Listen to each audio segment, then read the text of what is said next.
Marquita Bradshaw is the Democratic nominee for United States Senate in Tennessee. Marquita Bradshaw, thank you so much for joining me today. Thank you so much, Josh, for having me. I want to give our viewers a chance to get to know you better. When you won in August, some called it a stunning moment in the August primaries, one of the big surprises of the August primary.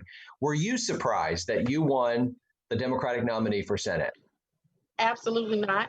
I was not surprised because I was already seeing the movement happen. And even though I didn't raise a lot of money in the primary, it was where those dollars were coming from and who those dollars were coming from. And they were coming from hardworking families just like me and my family. And it wasn't a whole lot.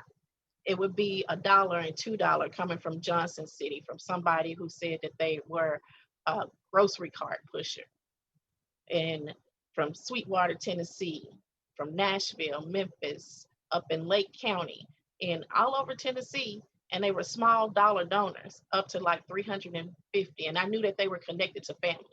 And I knew that we had a pathway to victory before we started this race. And when I saw people giving politically for the first time, and with their hard-earned dollars, some of them making just minimum wage, I knew where we were headed, and we were headed straight to the White House. You were facing Democrats who had the support of some big name Democrats from across the state who had raised a lot of money. What message do you feel your election to be the nominee should send to not only Democrats, but also to Republicans and to all Tennesseans about where we are politically in this state right now? People want a representative that represent hardworking families that live the issues just like they do. The cookie cutter candidate where the lines are rehearsed and the same and not responding to what people are experiencing at the time was what they rejected. They rejected having another person that was with a lot of means representing hardworking families. We deserve, when I say we, I'm experiencing the same thing that a lot of people are experiencing, making less than $15 an hour, having to file bankruptcy because of medical bills, and knowing what it took to be a single mom and have my son go through public education.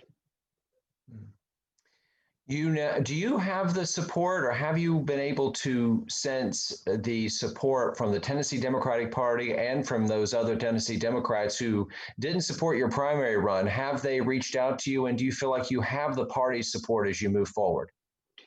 Primaries are an important part of the political process. Each person galvanized a base. They brought people in. And the base that I brought in were people who were used to being marginalized, whose voices have been left out of the political process, like mine. And that's what is so amazing. These are hard to reach voters, young voters, and voters that are voting for the first time, even though they've been registered to vote.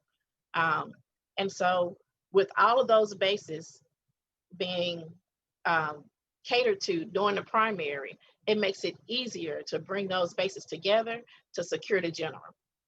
And so everybody's on board. Are you here? There's a statewide party though, and are they coming to you, and are they offering support? Absolutely. Absolutely. We are working together to execute a plan to go through all 9 congressional districts, and not only support me as the top of the ticket candidate, I am supporting down ballot candidates across the state of Tennessee. And how remarkable for you. I'm sure you must be having these moments. I certainly would be. I think most of our viewers would be, if they are in your shoes and you are by your own description, a middle-class working single mother, and you turn around and you are the first woman of color chosen to represent a major political party in a statewide election. You made history. You are now talking about down ballot candidates, and you are the top tier. are you having these moments where you're going, what in the world just happened? Well, I'm a little embarrassed that it took this long to happen, right? It's been 100 years since women had the right to vote. And then still, some women, like Black women and people of color, were left out of that process years ago. But now, here we are right now, and we're talking about the first Black to do anything. We have to look and reflect upon our culture and what it is that we stand for and where we want to go. It's time to put racism that has kept people from these positions to bed and bury it. So I hear you saying. It's not. Don't let me misquote you or misunderstand. You're saying you're proud of what you've accomplished, but you used the word embarrassed. I mean, I don't want to miss that. What Yeah, you're we should be embarrassed as a state that this is happening now, that we need to work harder to make sure that more people are included in this process.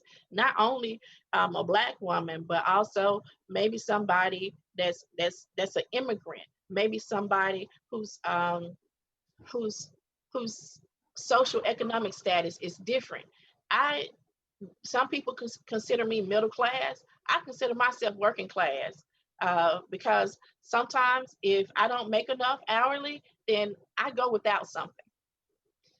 And this is a time where we can just move forward as a country, that we have true representation from all the people, and stop just having a certain class of people represented well. Because right now, Wall Street and big businesses, they have true representation. And that's where the dollars have followed, because those are their friends in the US Senate, right? Those are the ones that they identify with.